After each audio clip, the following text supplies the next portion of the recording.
Hello everyone, it's another opportunity to learn how to create footwear at the comfort of your home. All we do on this channel is reduce your family expenses on footwear, help you to build new stream of income, of course build your confidence when it comes to footwears. And today, of course, we're going to be looking at how to create this and as well as how to last it. In my previous video tutorial, I taught on how to create the pattern. If you haven't seen it, go check it out, or let me know in the comment section, oh, I haven't seen the first part, and of course I will share with you the link on how to join. My name is Odrole Mojibola, and of course I am your shoemaking made easy to talk. Come on, sit down, and I'm gonna be right back. This is the leather we are going to be using, and I'm going to be placing it this way and then this other way.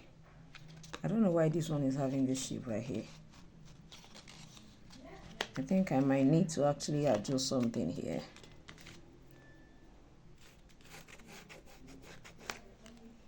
Let me see what it's going to look like if I do that. Because it's looking totally different from the other side, so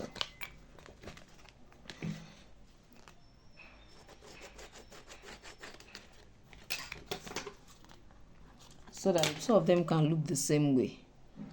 But however,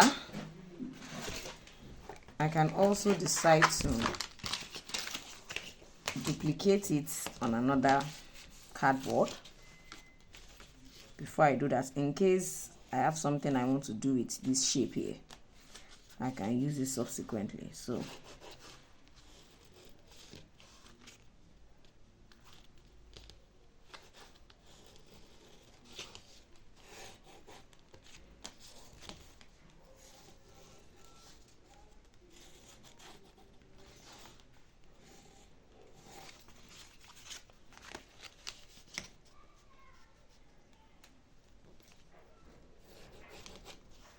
you see what I just tried to do? So I think this is making it look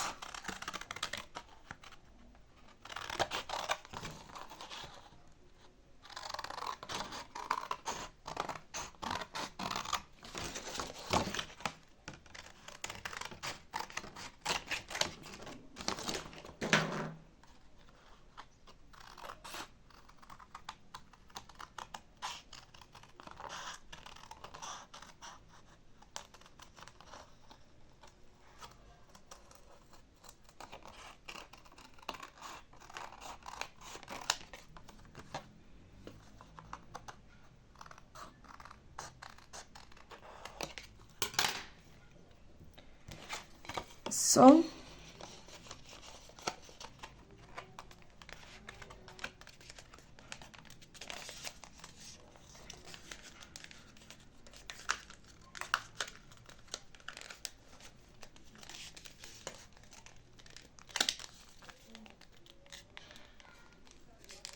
I think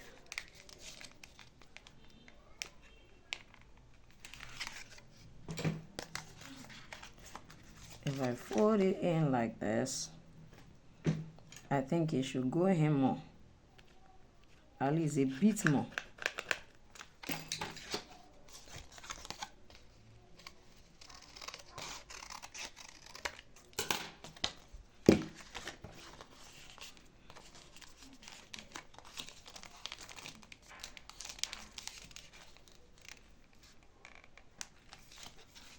So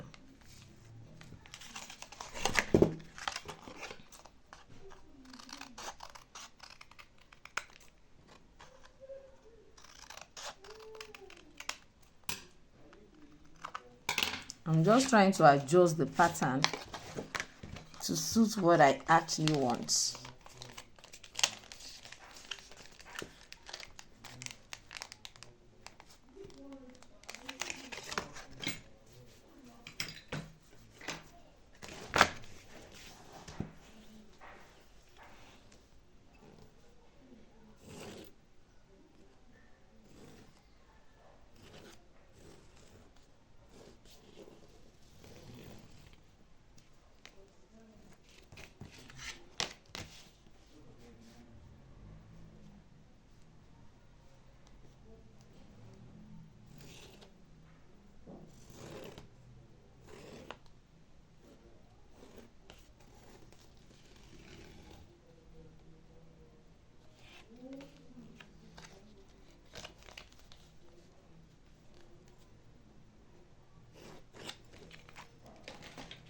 So I'm going to fold it just to have a very neat edge. So I'm going to also fold this part. Now you don't have to use your hand. You can decide to just place this, then move it out a bit, then draw. You can see that. So same thing is applicable to this as well. So this is what it looks like here. So you move it out a bit. So that extension is what I'm going to be folding. So this is still going to retain that width.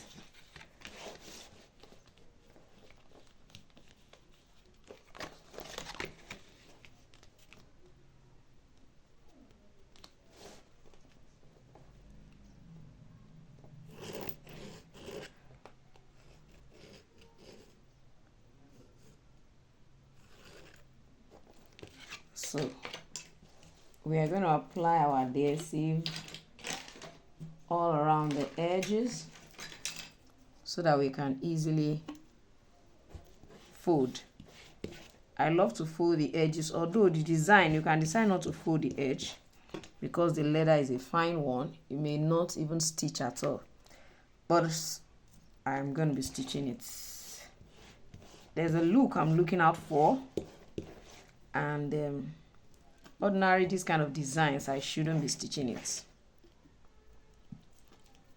I want it to have a kind of edge finishing, and that I can only, achieve. For me, for now, that's how I can achieve that kind of look at the edge. So see you when this dry up, and I'm gonna come and we're gonna fold it together. All right, so let's fold. I'm just going to follow the initial line. That's what I'm going to follow, the initial one. That will serve as a guide.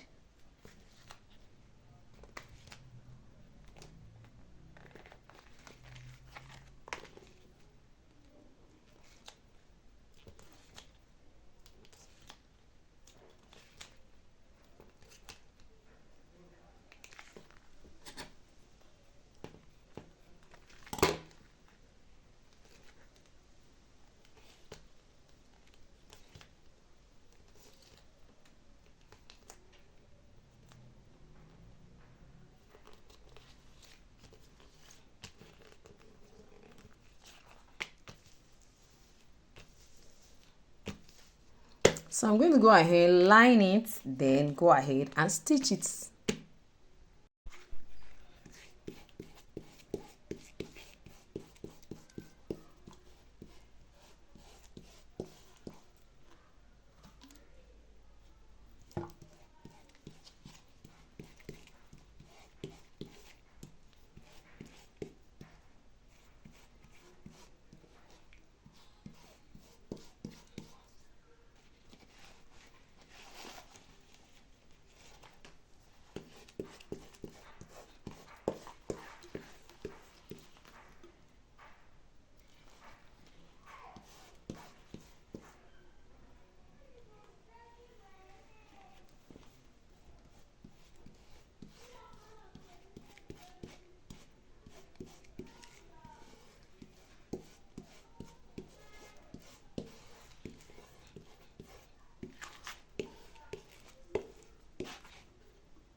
So the next thing is to trim them all.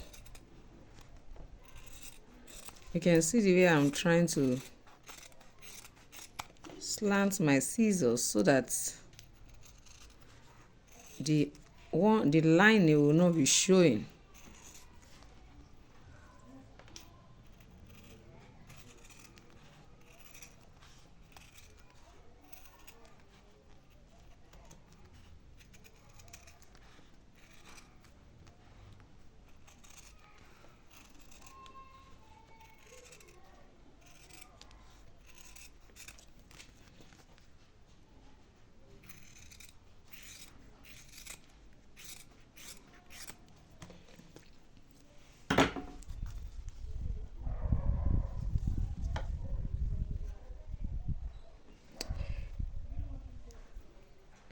Now I'm sure you observe all this scale, the scale on the part on the leather, peeling off because of all the folding and all of the stitching.